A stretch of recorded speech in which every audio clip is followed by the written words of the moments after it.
Good morning student. आज हम geography का पहला चैप्टर रीड करेंगे। चैप्टर 11 से हमारी सेकेंड यूनिट ज्योग्राफी शुरू होती है। आज हम उसका 11 चैप्टर मीन्स आज इसका हम पहला चैप्टर रीड करेंगे। Now start. चैप्टर इज पर्यावरण के घटक मीन्स तत्व। Components of environment. पर्यावरण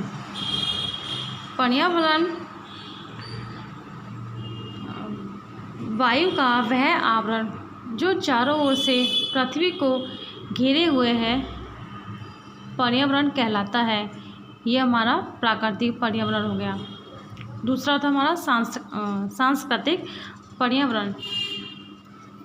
सांस्कृतिक पर्यावरण में हमारे आसपास जो समाज, संस्कृति, ये जिस तरह के लोग रहते हैं, ये सब चीज़ें भी हमारे पर्यावरण में आती हैं। या हमारे आसपास का जो भी वातावरण होता है ये सब पर्यावरण में आता है। Now start. पर्यावरण एनवायरनमेंट। पर्यावरण प्राकृतिक और सांस्कृतिक दोनों ही प्रकार का होता है। प्राकृतिक पर्यावरण के अंतर्गत वे सभी दशाएं होती हैं जिसमें प्राणी निवास करता है। इस प्रकार प्राकृतिक पर्यावरण का निर्माण मृदा, जलवायु, खनिज तथा सभी जीव जंतु करते हैं।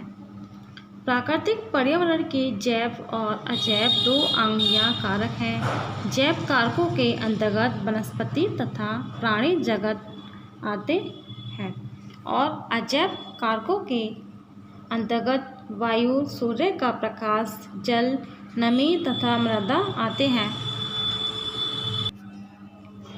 पर्यावरण विभिन्न स्थानों पर भिन्न भिन्न होता है। मनुष्य के साथ साथ पेड़ पौधे और जीव जंतु भी किसी प्रदेश के भौतिक तथा प्राकृतिक वातावरण से प्रभावित होते हैं।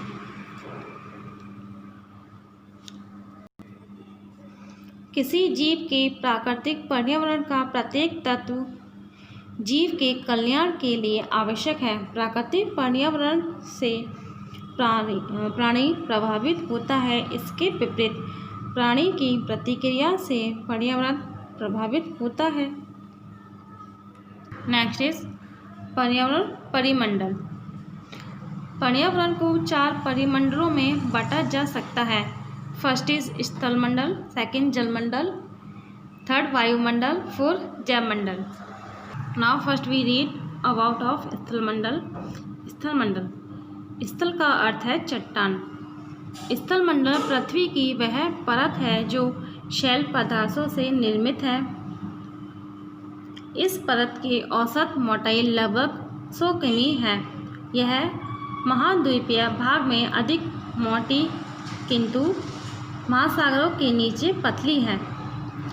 स्थलमंडल की सबसे ऊपरी या बाहरी परत को भूपटल क्रस्ट कहते हैं। स्थलमंडल हमारे लिए बहुत उपयोगी है क्योंकि यह हमारे निवास के लिए भूमि प्रदान करता है तथा पौधों के उगने का माध्यम है। यह हमें अनेक खनिज भी प्रदान करता है जो आर्थिक विकास के लिए आवश्यक होते हैं। Next is जलमंडल। जलमंडल से तात्पर्य जल से परिपूर्ण स्थान से है। इस परिमंडल में सागर, महासागर, नदी, झीलें और खाड़ियाँ सम्मिलित हैं। पृथ्वी के धरातल के 71% भाग पर जलमंडल का विस्तार है।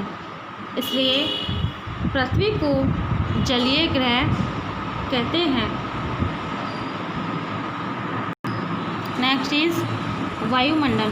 पृथ्वी को चारों ओर से घेरे हुए वायु की पतली परत को वायुमंडल कहते हैं। वायुमंडल की प्रकृति बहुत ही गतिशील है।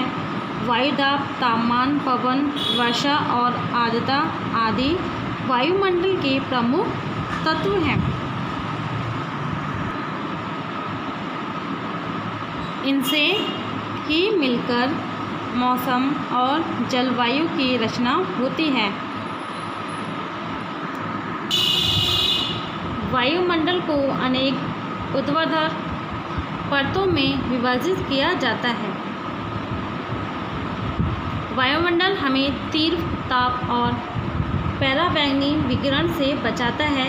इसके अतिरिक्त वायुमंडल वातावरण को एक ऐसी स्थिति प्रदान करता है जिसमें सभी प्रकार के जीव जंतु पैदा होते हैं और वह उन्हें जीवित रखता है। Next is जैवमंडल। जैवमंडल को इकोस्फीयर भी कहते हैं। यह बहुत ही संकीर्ण परिमंडल है। इसमें स्थलमंडल, वायुमंडल और जैवमंडल के परस्पर मिलने वाले भाग सम्मिलित हैं। इसमें समस्त जीवधारी वनस्पति तथा प्राणी निवास करते हैं। इस परत की मोटाई लगभग 30 किमी होती है। अधिकांश जीवन स्थल या महासागरों की ऊपरी स्तर पर केंद्रित होता है, क्योंकि यहाँ पर ही जीवन के लिए आवश्यक वायु प्राप्त होती है। नेक्स्ट इज जैव विविधता। बायोडाइवर्सिटी। जैव विविधता का अर्थ प्राणियों और पौधों की प्रजातीय भिन्नता से है। पृथ्वी पर जीवन की उत्पत्ति एक कोशीय जीव के रूप में हुई। धीरे धीरे जीवन की इस विविधता में करोड़ों वर्ष लगे, जिससे पादपों और प्राणियों की अनेक प्रजातियां का विकास हुआ। पृथ्वी पर लगभग 3.5 मिलियन पादप प्रजातियां हैं। 11 मिलियन प्राणी जातियां हैं। मनुष्य में अपनी क्रियाओं द्वारा पर्यावरण को प्रभावित किया और विकसित करने की क्षमता है। मनुष्य ने अपने क्रियाकलापों द्वारा पर्यावरण को क्षति भी पहुंचाई है। पौधों और प्राणियों की अनेक प्रजातियां विलुप्त हो चुकी हैं और अनेक विलुप्त होने के कगार पर हैं। पृथ्वी पर जैव विविधता बनाए रखने के लिए पारिस्थितिकी संतुलन को बनाए रखना आवश्यक है।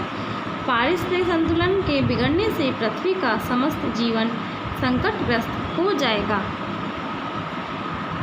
नेक्स्ट इज पर्यावरण संरक्षण की आवश्यकता। हमें अपने पर्यावरण के संरक्षण की आवश्यकता निम्नलिखित कारणों से है। फर्स्ट इज मानव की आर्थिक क्रियाओं ने पर्यावरण पर प्रतिकूल प्रभाव डाला है। पर्यावरण हमें ईंधन, लकड़ी, खनिज तथा ऊर्जा जैसे उपयोगी संसाधन प्रदान करता है। हमें अपने पर्यावरण की सभी प्रकार से रक्षा करनी चाहिए। रक्षा के लिए हमें अपने पर्यावरण को प्रदूषित नहीं करना चाहिए। जीवों की जातीय विविधता को जैव विविधता कहते हैं। पर्यावरण हमारे जीवन की आधारभूत व्यवस्था है। यह हमें जीने के लिए जल, वायु और भोजन प्रदान करता है, जो हमारे अस्तित्व के लिए अनिवार्य है। ये 6 and 7 पॉइंट आप स्वयं रीड करेंगे। Chapter is finish. I hope you all understand this chapter. Thank you.